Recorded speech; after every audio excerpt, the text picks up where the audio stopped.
Bridge. We're trying very hard to understand why you've cut funding for the maths and further maths programmes in state schools. And we don't get it. So it's actually something that resonates with us because my son is doing maths, further maths, physics and economics at school. Who does that? He does, and he loves it, which is even weirder. He got really excited about a diagram the other day. He said it was very satisfying. It pleased him. Anyway, that's him. He's doing that. He recognises he probably won't get to Oxbridge because even if he does get his A stars, Oxbridge don't like kids from private school. Not that that's remotely discriminatory or disadvantaging him. No, we're not allowed to talk about that.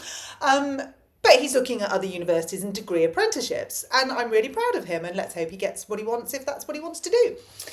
His counterpart in state may also have the same aspirations, and they may reach their aspirations of going to Oxbridge because if you're in state, then Oxbridge like you tick those boxes, so that's good. So that's being advantaged, but I thought state was disadvantaged. Hang on.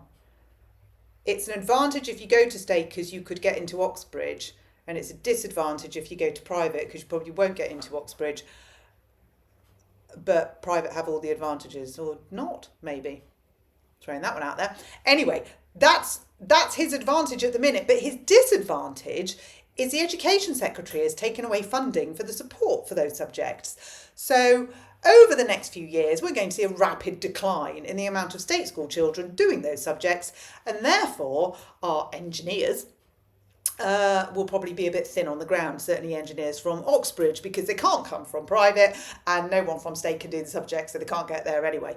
I mean, it's funny. It's funny that you've done that. I mean, that's a proper own goal, isn't it? That is just...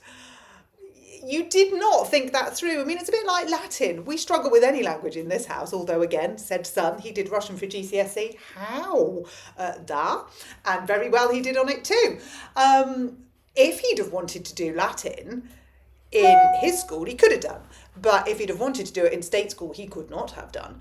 And he could have done it in state until you said he couldn't do it in state because you cut the funding. So you disadvantaged the state kids.